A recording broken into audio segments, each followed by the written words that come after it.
Ng'ennaku z'omwezi 18 omwezi ogwokusatu omwaka 2021 lwelunaku olwandibanga olwaviriko Omulamuzi Esther Kisakye wa kkooti ensukulumu okwagala okuwumula emirimu gy'obulamuzi. Kinajjukirwa nti ono yali omu ku balamuzi omwenda abali mitambo gy'omusango gw'ebyokulonda ogwawaabwa pulezidenti w'ekibiina kya National Unity Platform eyali akikwatidde bbendera mu kalulu akaggwa Robert Kyagulanyi Ssentamu ng'ono yali nnyo ku mbiranye n'eyalangirirwa ku ky'obukulembeze bw'eggwanga Yoweri Kaguta Museveni.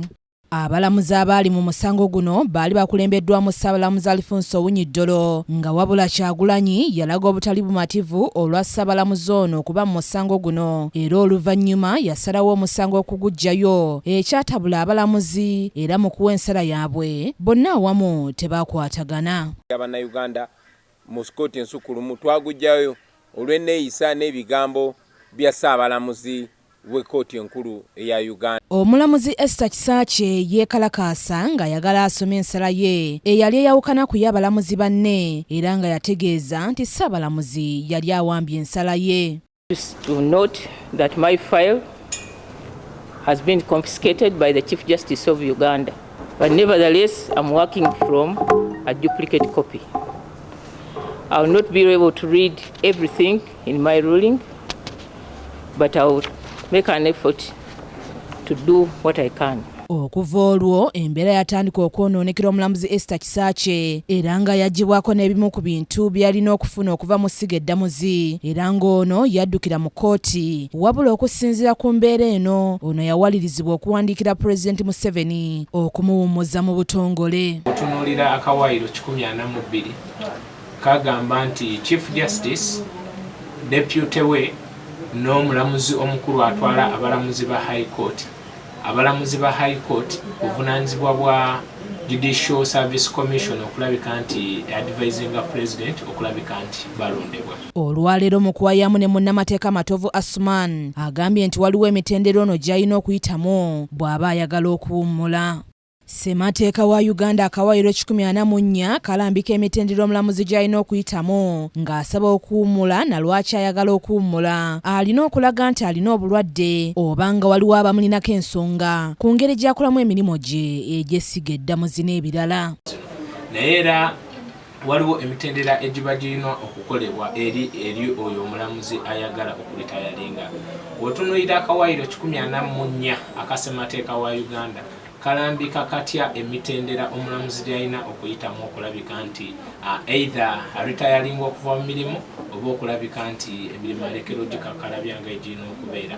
Era nga ssemateeka agamba nti omulamuzi oyo waba awezezza emyaka 6 waddembe okulabika nti munnaye emirimu gy'akola agiwummula. You inform your intention of oyagala ku resigninga wabeerawo obutakkaanya, for example omulamuzi bamuvunaana yeeyisa bubi akola bubi emirimu gye alina obuzibu ku bwongo. Matovu agamba nti newankubadde ng'ono alaze bino byonna pulezidenti w'eggwanga Yoweri Kaguta Museveni Ssaabalamuzi balina okuteekawo akakiiko akalondoola ensonga eno.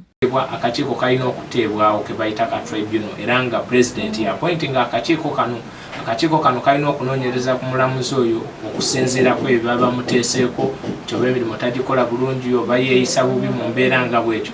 Okusinziira ku ebyo ebiba bivuddemu birina otwalibwa eri President. Judicial Service Commission erina okurekomendinga either omulamuzi ono aggibwe mu ntebe oba asigale nga akyakola. Ku nsala ye yavaako obuzibu eyayawukana n'ey'abalamuzi banne munnamateeka Matovu agamba nti tekimenya mateeka okubeera n'ensala ey'enjawulo. Ababiri kati eyo gye bayita lead judgment era lead judgment yeeyo etwalibwa nga judgment entuufu. Then tulina kye bayita dissenting judgment. Dissenting judgment yeno nga woowulira dissenting eyawukanako ku ndowooza y'abano abalamuzi abalala naye mu kwawukanako tekitegeeza nti eno dissenting judgment ate yeyina okulabika nti yentuufu. Ono yagezaako kuwa endowooza nti siganye bannange mugambye ensonga eno mugirabye ABCD naye nze okusinziira ku ngeri gye ndabyemu okusinziira ku ono obujulizi bwaleese n'obulala ate nze nkiraba mu ngeri ki mu ngeri ndala naye mu mateeka tetufollowinga oba tetugoberera eno judgment eri dissenting eyawukana tugoberera kino ekyamangi.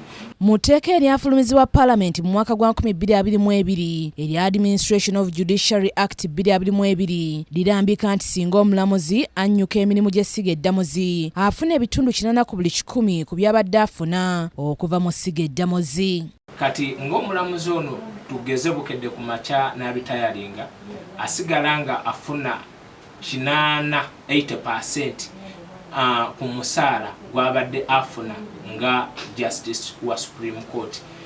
Aina housing allowance ayina omuweebwa, aina security ayina okumuweebwa, aina medical allowance ayina okumuweebwa. Bino ebintu bimuweebwa ebbanga lye lyonna yali asigala nga akyali mulamu ku nsi.